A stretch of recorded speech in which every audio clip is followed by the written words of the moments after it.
Hello guys, welcome to Sumanth talks. So మనకి దేవర trailer అయితే release అయింది.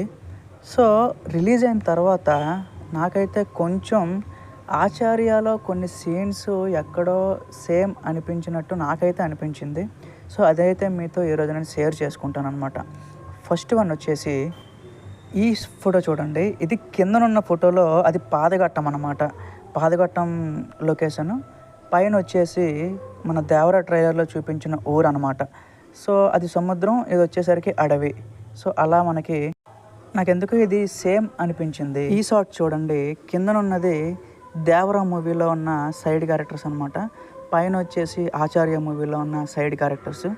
అంటే ఎక్కడో వీళ్ళు ఒక బాధ వల్ల, లేకపోతే ఒక విలన్ వీళ్ళని ఇబ్బంది పెడుతూ ఉంటాడు, హీరో వచ్చి కాపాడుతాడు. సో అలాగా చిన్నది అది ఎక్కడో సేమ్ అనిపించింది నాకైతే. సెకండ్ పాయింట్ ఇది.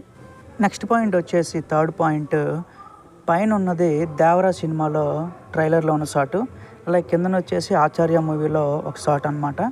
సో అంటే ఒకే పర్సన్ వచ్చేసి అంతమందిని కొట్టేసి లేకపోతే చంపేసి అలా పడుకోబెట్టి అంటే సేమ్ షాట్ అనిపించింది నాకు. అట్లీస్ట్ యాంగిల్ అయినా సరే మార్చాల్సిందేమో అని నాకైతే అనిపించింది అనమాట. ఇప్పుడు పైన ఉన్న ఫోటో చూడండి. ఇందులో విలను రామ్ చరణ్తో ఒక మాట చెప్తాడు, నువ్వు ధర్మస్థుల్లో ఉన్నంత వరకు ఇక్కడ ఉన్న వాళ్ళకి ఏం కాదు అని చెప్పి. సెకండ్ ఫోటో చూడండి, నువ్వు ఈ ఊర్లో ఉన్నంత వరకు ఎలాంటి అన్యాయం జరగదు, ఎలాంటి ఇబ్బంది రాదు. సో ఆ రెండు కూడా విలనే చెప్పడం, అలాగే హీరో అలాగే విలన్ ఇద్దరూ ఫ్రెండ్స్ అయ్యి ఉండడం, ఇవన్నీ కూడా ఎక్కడో ఒక పాయింట్ ఆచార్యానికి దేవరాకి సిమిలర్ అనిపించింది నాకైతే. నెక్స్ట్ ఈ షాట్ చూడండి, యాజ్ ఇట్ ఈజ్ ఇంకా అంటే ఆ కుస్తీ పోటీనే మళ్ళీ హీరో అండ్ విలన్ మధ్య ఒక ఫైట్ సీక్వెన్స్ లాగా డిజైన్ చేశారు.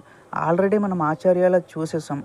సో అగైన్ సేమ్ సీక్వెన్స్ని తీసుకొచ్చి మళ్ళీ దేవరాలో అలాంటిది పాన్ ఇండియా సినిమాలో పెట్టడం అనేది అట్లీస్ట్ ఆ గేమ్ అయినా మార్చాల్సింది, ఇంకేదైనా పెట్టాల్సింది ఇద్దరి మధ్యన ఫేస్ ఆఫ్ వచ్చేటప్పుడు. ఆచార్యలో same scene and coming to Devara కూడా సేమ్ సీన్ అనిపించింది నాకైతే. ఈ షాట్ చూడండి, పైన వచ్చేసి సోను సూద్, అలాగే కింద వచ్చేసి విలను. అంటే ఇద్దరి హెయిర్ కట్ అట్లాగే వాళ్ళ వే ఆఫ్ క్యారెక్టరైజేషను ఒకటేలా అనిపించింది నాకైతే. అట్లీస్ట్ వాళ్ళ మేక్ ఓవర్ అయినా వేరేలా పెట్టాల్సిందేమో అనిపించింది నాకైతే. సో ఈ షాట్లో చూడండి, హీరోయిన్ డ్రెస్సు అలాగే ఆ బొట్టు పెట్టుకోవడం, ఆ హెయిర్ స్టైల్ అంతా కూడా ఎక్కడో సిమిలర్ అనిపించింది నాకైతే. సో ఈ రకమైన కొన్ని సిమిలారిటీస్ని చూస్తే ఆచార్య మూవీని కంప్లీట్గా వదిలేసి కొరటాల శివ గారు దేవరా మూవీ మీద ఫోకస్ చేయాల్సిందే. ఎక్కడో కొన్ని ఫ్రేమ్స్ అయితే ఆచార్యాన్ని సిమిలర్గా చూపిస్తున్నట్టు నాకైతే అనిపించింది. సో ఇవే కాకుండా ఇంకొన్ని కూడా ఉన్నాయి, బట్ మేజర్గా అయితే ఇవి. సో దయచేసి ఇది నేను ఉద్దేశపూర్వకంగా చేయలేదు, జస్ట్ తెలుసుకుందాం అనే ఉద్దేశం మీద చేశాను. సో జస్ట్ వీడియో నచ్చినట్లయితే లైక్ చేయండి, సబ్స్క్రైబ్ చేయండి, షేర్ చేయండి. Thank you.